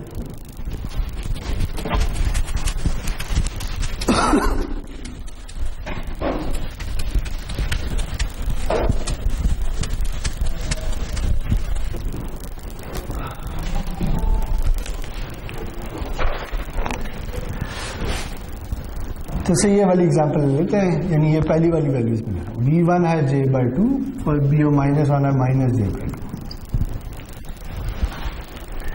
ठीक है, और ये किसके फोरियर सीरीज कोएफिशिएंट्स हैं जी? ये फोरियर सीरीज कोएफिशिएंट्स हैं x ऑफ -t+1। सही है, और हमें किसके फोरियर सीरीज कोएफिशिएंट्स चाहिए? x ऑफ t के। तो अब अगर वापस जाना है तो क्या क्या करना है? अगेन अगर ये टाइम शिफ्ट था, ये टाइम एडवांस था, तो हमें टाइम डिले देना है और ये एक और दफा रिवर्सल भी करनी है। एक दो और दफा रिवर्सल हो गई तो वापस वही सिग्नल मिल जाएगा। तो देखिए जी, अगर हम अब B1 से एक स्टेप ऊपर चले जाएं, इधर चले जाएं, ठीक है, ये हमें पता है। अगेन ये B के हैं, याद रखें। ठीक है जी, इधर से अगर हमने इधर जाना है तो हमें इसके कॉन्जुगेट से मल्टीप्लाई करना पड़ेगा, यानी हमें क्या करना पड़ेगा? E of J omega K into B of K। ठीक हो गया? पहले हम क्या कहते हैं, यहां से यहां और फिर यहां से यहां गए थे ना। अब हमें यह पता चल गया क्योंकि ये असल में B के है, तो हम अब वापस जाएंगे यहां से यहां और फिर यहां से यहां जाएंगे। ठीक जी, तो अगर हम इसे मल्टीप्लाई कर दें तो ओमेगा की वैल्यू क्या है? ओमेगा की वैल्यू अभी निकाली थी, वो थी EJ π/2 के। ठीक है, तो ये आ जाएगा। सही जी, K की वैल्यू क्या है? K की वैल्यू या 1 है और या -1। ठीक, तो ये क्या बनेगा? ये बनेगा E ऑफ J π/2 B1 और E of -J π/2 B of -1। ठीक हो गया, तो ये निकाल लें। ये J/2 है तो ये क्या आएगा? E ऑफ J π/2 क्या होता है? याद है किसी को? π/2 कौन सा एंगल होता है? कितनी डिग्रीज होता है? 90 डिग्रीज। तो ये क्या आएगा? cos of π/2 plus J sin of π/2। cos of π/2 क्या होता है? 0 और sin ऑफ π/2 क्या होता है? 1। तो ये क्या बनेगा?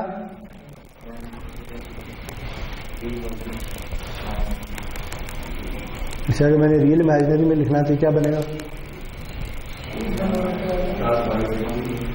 1J। ठीक है, या J। ठीक, तो क्या बनेगा जी? J इंटू J/2 और ये क्या बनेगा?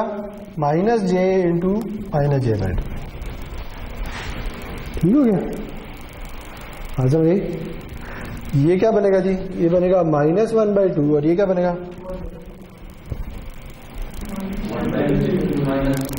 ये भी -1/2 है। एक माइनस और ये एक माइनस, ठीक हो गया। अब इसके बाद हमने क्या करना है, हमने ये निकाल दिया, यहाँ से यहाँ जाना है, तो क्या करना है, इन्हें फ्लिप कर देना है। तो कर दे फ्लिप, इनकी वैल्यू सेम है, तो फ्लिप करके भी यही है, ठीक है। तो पता क्या चला जी, ये A1 है और ये A माइनस, सही है। तो आखिरकार सिग्नल क्या बना, सिग्नल बना A1 EJ pi by 2t plus A-1 E minus J pi by 2t, ठीक है। क्योंकि यही दो फोरियर सीरीज कोएफिशिएंट है जो नॉन जीरो, बाकी सब कुछ जीरो। A1 की क्या वैल्यू है, -1/2 EJ पाई बाई 2t, और इसकी वैल्यू भी -1/2 E minus J pi by 2t। तो ले लेंगे, -1 कॉमन ले लें, तो ये क्या है, अंदर क्या है,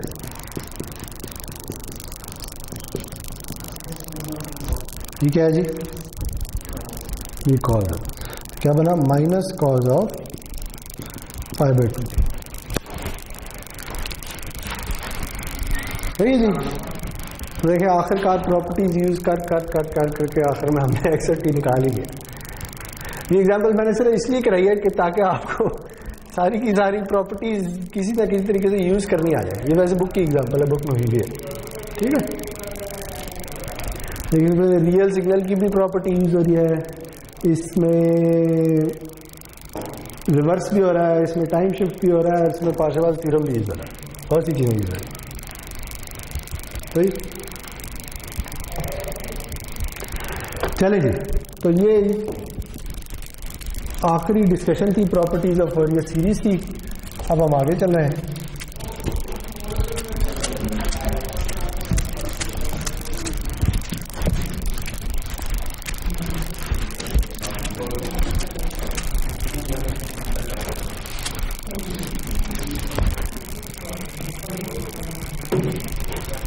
अभी तो 14 मिनट पड़ेगा, ठीक है। अच्छा जी, तो देखें हमने जब फोरियर सीरीज पढ़नी शुरू की थी तो हमने बात कहाँ से शुरू की थी, हमने बात शुरू की थी कॉम्प्लेक्स एक्सपोनेंशियल से, अगर आप याद हो, ठीक। हमने ये कहा था कि जिस तरह किसी सिग्नल को as a sum of impulses लिखा जा सकता है, इसी तरह किसी सिग्नल को as a sum of complex exponential भी लिखा जा सकता है, और वो कौन करता है, वो फोरियर सीरीज करती है, ठीक है। और कॉम्प्लेक्स एक्सपोनेंशियल का फायदा क्या था, अगर किसी को याद हो तो हमने ये कहा था जी कि अगर सिस्टम एलटीआई है, ठीक है, अगर सिस्टम एलटीआई है और उसकी इनपुट पे कॉम्प्लेक्स एक्सपोनेंशियल दे दिया जाए तो उसकी आउटपुट क्या होती है, हमने किया है लेकिन हम फिर से कर लेते हैं, ठीक है। सही जी, क्या हो रहा है, एक एलटीआई सिस्टम है जिसकी इनपुट पे कॉम्प्लेक्स एक्सपोनेंशियल दे दिया है और हमें आउटपुट निकालने का, आउटपुट क्या आएगी, ठीक है। तो ये कैसे करेंगे, अगर हमें इसका इंपल्स रिस्पांस दिया गया है तो हम इनपुट को इंपल्स रिस्पांस के साथ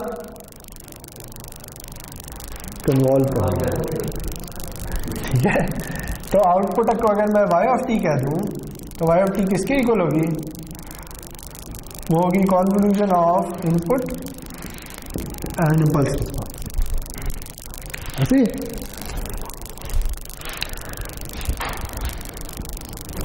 तो अगर हम कॉन्वोल्यूशन का फॉर्मूला यूज कर लें तो ये बनेगा h of tau e of j omega t minus tau t tau, tau goes from minus infinity to, ठीक है। और इसे मैं ऐसे भी लिख सकता हूँ e of j omega t, tau goes from minus infinity to infinity, h of tau e of minus j omega tau t tau, ठीक है। क्योंकि t वाली टर्म टाउ पे डिपेंड करती है, बाहर लिख, ये हम कर चुके हैं, इसे याद आ रहा है। तो अगर मैं इस चीज को ये क्या है, ये इंपल्स रिस्पांस को हम इससे मल्टीप्लाई करके इंटीग्रेट कर रहे हैं, ऐसे ही करें ना, तो आखिर में इंटीग्रेशन का आंसर आ जाएगा, ठीक। वो इंटीग्रेशन का आंसर किस पे डिपेंड करता है, इंपल्स रिस्पांस पे डिपेंड करता है और ओमेगा पे डिपेंड करता है, ठीक, हमने कहा था कि इसे हम एक नाम दे देते हैं, ऐसे कह देते हैं एच ऑफ जे ओमेगा, ठीक है, ताकि पता चले कि ये किस ओमेगा के लिए कैलकुलेट हुआ है, और एच तो कैपिटल एच के लिए इसी दिन से दिखाने के लिए। तो पता क्या चला, आंसर क्या है, H of j omega into E J omega T, सही है। तो इसे हमने ऐसे कहा था जी कि अगर किसी एलटीआई सिस्टम को इनपुट एक कॉम्प्लेक्स एक्सपोनेंशियल दे दिया जाए तो आउटपुट भी वही कॉम्प्लेक्स एक्सपोनेंशियल आता है, लेकिन मल्टीप्लाई हो जाता है इस नंबर के साथ, और इस नंबर को हमने एक नाम दिया था, वो नाम क्या था, फ्रीक्वेंसी रिस्पांस, ठीक है, क्योंकि ये किसी खास वैल्यू ओमेगा के लिए, ठीक है, ओमेगा चेंज होगा तो हो सकता है एज की वैल्यू चेंज हो जाए, सही है। अगर ये ऐसे ही है तो फिर ये देखें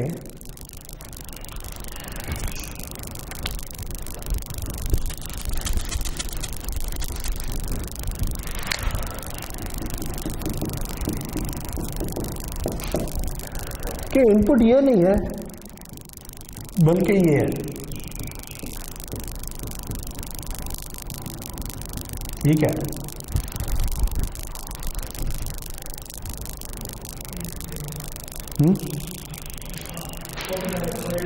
ये किसी सिग्नल की फोरियर सीरीज है, ठीक है, कोई पीरियोडिक सिग्नल है, उसे एक्स ऑफ टी मैं कह देता हूँ, ठीक है जी, वो पीरियोडिक है, ये लाजमी है, ठीक है, उसका पीरियड कैपिटल टी है, फ्रीक्वेंसी फंडामेंटल फ्रीक्वेंसी ओमेगा है, और ये उसकी फोरियर सीरीज है।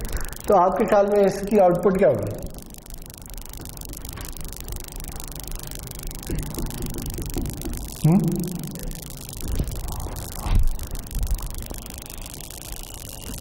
अच्छा यार ये नहीं है, अब बता दें आउटपुट क्या होगी,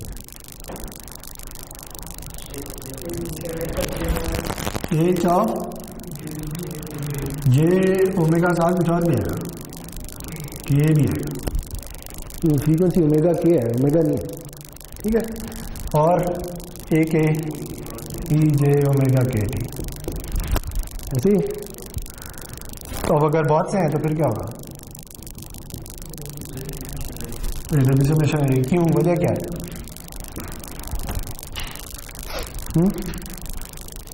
ये कब होता है, अगर इनपुट पे बहुत से सिग्नल्स का सम दे दें और आउटपुट में भी उनकी रिस्पेक्टिव आउटपुट का सम आ जाए, ये किस सिस्टम के लिए होता है, ये लीनियर सिस्टम के लिए होता है, ठीक है, लीनियर सिस्टम की प्रॉपर्टी होती है, याद है, ठीक है जी। तो पता क्या चला, पता ये चला, सॉरी मैंने ये बता दिया, लेकिन पता ये चला जी कि अगर आपने किसी सिग्नल की फोरियर सीरीज निकाल ली है तो उसकी आउटपुट पे क्या हो रहा होगा, उसकी आउटपुट पे एक सीक्वेंस आ रहा होगा। पहली बात यह है कि वो पीरियोडिक होगा क्योंकि ये उसकी फोरियर सीरीज है, ठीक है, ठीक है ना, ये भी तो फोरियर सीरीज की फॉर्म है ना, ये भी तो एक सिग्नल है। अगर मैं इसके फोरियर सीरीज कोएफिशिएंट्स को बी के कर दूं तो बी के किसके इक्वल है, एच ऑफ जे ओमेगा के इनटू ए के, ऐसे ही नहीं है। तो क्या पता चला कि ये भी एक सिग्नल है, पीरियोडिक है, इसका पीरियड वही है जो इसका पीरियड है क्योंकि ओमेगा तो नहीं चेंज हुई, सही, और इसके फोरियर सीरीज कोएफिशिएंट्स क्या है, वही है। तो कैसे निकलते हैं, आप फ्रीक्वेंसी रिस्पांस को उस खास फ्रीक्वेंसी के लिए एवेल्युएट कर लें और इनपुट सिग्नल की फोरियर सीरीज कोएफिशिएंट से मल्टीप्लाई कर लें। बात समझे, नहीं समझे, इसकी एग्जाम्पल कर लेते हैं फिर समझ आएगी। से जी है, मेरे पास एक सिस्टम है जिसका इम्पल्स रिस्पांस जो है वो ही है, ठीक है,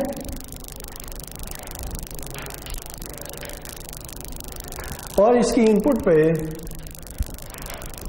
मैंने ये सिग्नल दे दिया है,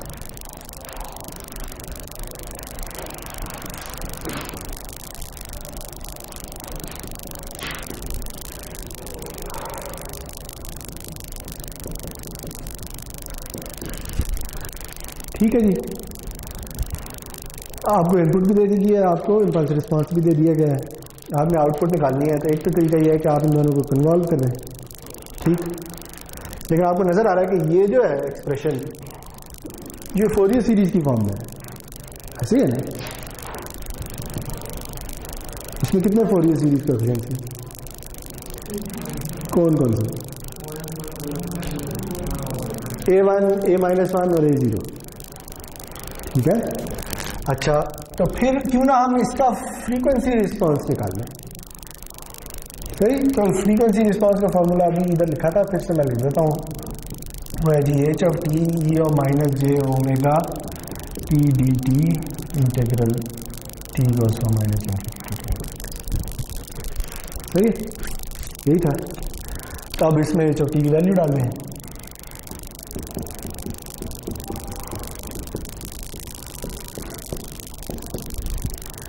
सही जी। तो बताएं अब ये इंटीग्रल कैसे वैल्यूएट होगा?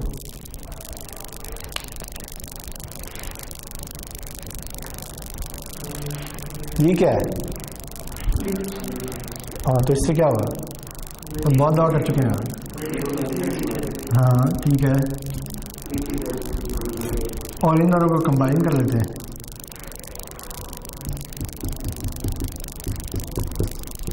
ठीक हो गया, क्योंकि ये यूनिट स्टेप है, यूनिट स्टेप टी की नेगेटिव वैल्यूज के लिए जीरो होता है, तो इसलिए ये लिमिट माइनस इन्फिनिटी की बजाय जीरो हो जाएगी। टी की नॉन जीरो वैल्यूज के लिए ये 1 होता है, तो इसलिए यहाँ 1 लिखने की जरूरत नहीं है, और इन दोनों को मैंने कंबाइन करके ये लिख दिया। सही है। अब बताइए इस इंटीग्रल का आंसर क्या होगा?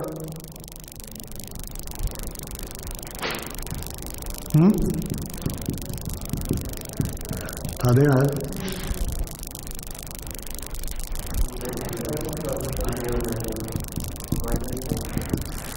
ठीक है, और लिमिट 0 से इन्फिनिटी।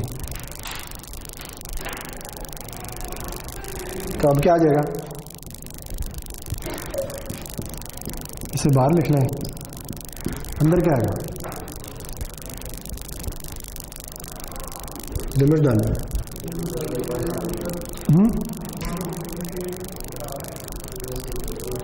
ई की पावर माइनस इन्फिनिटी को क्या होती है? 0 होती है। ठीक है, तो क्या देगा? 0 माइनस ई की पावर 0 वो क्या होती है? 1। आंसर क्या आएगा? 1/1 प्लस जे ओमेगा। ठीक हो गया। ये सिग्नल का, ये इस सिस्टम का फ्रीक्वेंसी रिस्पांस, यानी ये जो चीज़ है ये इसके इक्वल है।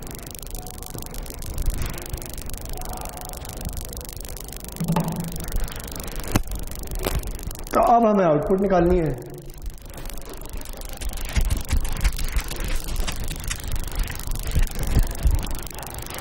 तो देखिए, अगर इनपुट ये है तो आउटपुट क्या होगी? आउटपुट होगी 1 इंटू एच ऑफ, क्या आएगा आप बताएंगे, प्लस 1/2 एच ऑफ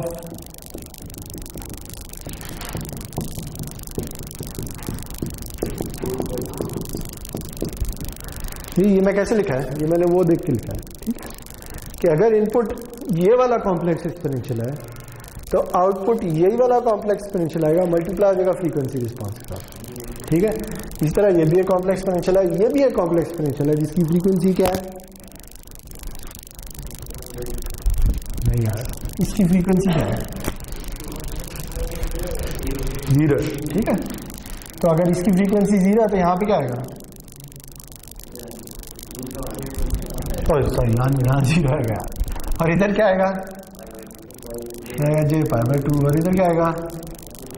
माइनस जे π/2। ठीक हो गया। तो अब ये पता है आपको इसकी वैल्यू है, तो इधर वैल्यू डाल दें। यहाँ 0 डाले तो आंसर क्या आएगा? 1 नहीं आ जाएगा। ठीक है, इधर डालें तो क्या आएगा? 1/2 इंटू 1/1 प्लस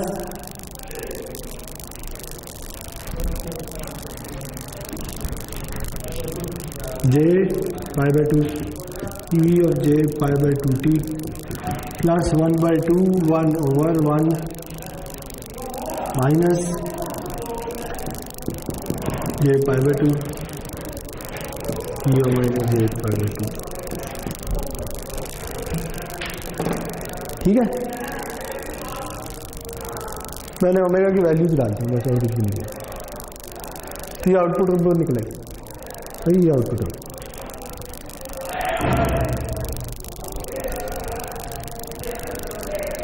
देखिए अगेन हो रहा क्या है, देखिए अगर मैं ना इसे प्लॉट कर लूँ, ये कौन, ये फ्रीक्वेंसी रिस्पांस है, इसे अगर मैं प्लॉट कर लूँ ओमेगा के अगेंस्ट, सही जी, अगर मैं इसे प्लॉट कर लूँ ओमेगा के अगेंस्ट तो क्या होगा, ये ओमेगा 0 है, ठीक है। जैसे जैसे ओमेगा की वैल्यू बढ़ती जाएगी इसकी वैल्यू कम होती चली जाएगी। ओमेगा जब 0 होगा तो इसकी वैल्यू क्या होगी 1। तो अगर इसका मैं मैग्नीट्यूड प्लॉट कर लूँगा तो वो कुछ इस तरह का होगा, ठीक है, समझ आई। ये क्या है, ये h और j ओमेगा का प्लॉट है, ऐसे ही है ना, ओमेगा की वैल्यू कुछ भी हो सकती है,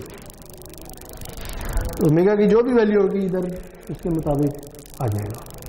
अच्छा अब ये सिग्नल क्या है, इससे भी अगर मैं ओमेगा के अगेंस्ट प्लॉट करना चाहूँ तो क्या ख्याल है, क्या है, इसमें ओमेगा की 3 वैल्यू है, एक है वैल्यू 0 वाली, एक है वैल्यू कहीं जहाँ पे π/2 है, और एक है वैल्यू -π/2, ठीक है। इधर वैल्यू है 1, इधर वैल्यू है 1/2 और इधर वैल्यू है 1/2, ठीक। तो हो क्या रहा है, ये इसके साथ मल्टीप्लाई हो रहा है, ठीक। जब ये दोनों मल्टीप्लाई होंगे तो सिर्फ ये जो 3 इम्पल्सेस हैं या जो 3 नॉन जीरो वैल्यूज हैं, इसकी ये 3 नॉन जीरो वैल्यूज इसके साथ मल्टीप्लाई होकर आंसर पे आएंगे, ठीक है। तो जो आंसर बनेगा वो क्या होगा, उसमें यही 3 वैल्यूज होंगी। ये क्या होगी, अगर ये 1 है तो ये होगी h ऑफ 0, ये क्या होगी, ये होगी 1/2 h ऑफ j π/2, ये क्या होगी 1/2 h ऑफ -j π/2, ठीक है। देखेंगे वही मैं ये क्या कर रहा हूँ मैं इस इक्वेशन को प्लॉट करने की कोशिश कर रहा हूँ।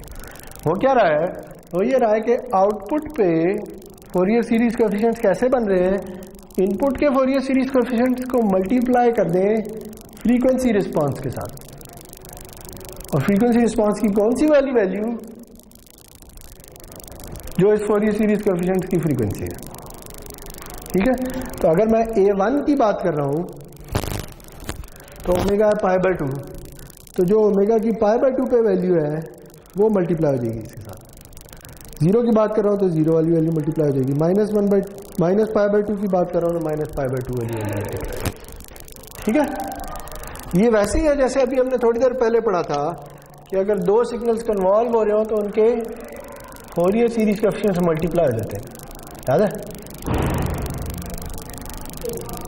अगर 2 सिग्नल्स कन्वॉल्व हो रहे हो तो उनके फोरियर सीरीज कोएफिशिएंट्स मल्टीप्लाई हो जाते हैं। तो इधर भी तो यही हो रहा ना, देखिए आपने आउटपुट कैसे निकालनी है, इनपुट को इम्पल्स रिस्पांस के साथ कन्वॉल्व कर दें, तो कॉन्वोल्यूशन हो रही है तो फ्रीक्वेंसी डोमेन में मल्टीप्लिकेशन होगी, ये देखेंगे वही मल्टीप्लिकेशन होगी, ठीक है, सही है। तो देखिए ये पता क्या चला, सॉरी मैं बात खत्म ही नहीं कर रहा, तो देखिए चला कि ये जो सिस्टम है ये डिफाइन कर रहा है कि इस इनपुट के साथ क्या होगा। अगर ये सिस्टम इस तरह होता, इसका फ्रीक्वेंसी रिस्पांस, तो क्या होता, ये दोनों खत्म हो जाते थे आउटपुट पे। अगर ये सिस्टम इस तरह का होता फिर क्या होना था, ये बीच वाला खत्म हो जाना था, बाकी दोनों रह जाने, ठीक है। तो ये जो सिस्टम है ये इसके इन फोरियर सीरीज कोएफिशिएंट के साथ कुछ भी कर सकता है, ठीक है। दूसरे अल्फाज में से ये कहते हैं जी कि ये जो सिस्टम है ये इस सिग्नल की फ्रीक्वेंसीज को शेप कर सकता है, ठीक है। शेप करने का क्या मतलब है कि जो इसकी शेप है वो इस पर इम्बेड है, ये दोनों आपस में मल्टीप्लाई हो रहे हैं, ठीक। चलें, गुड, थैंक यू।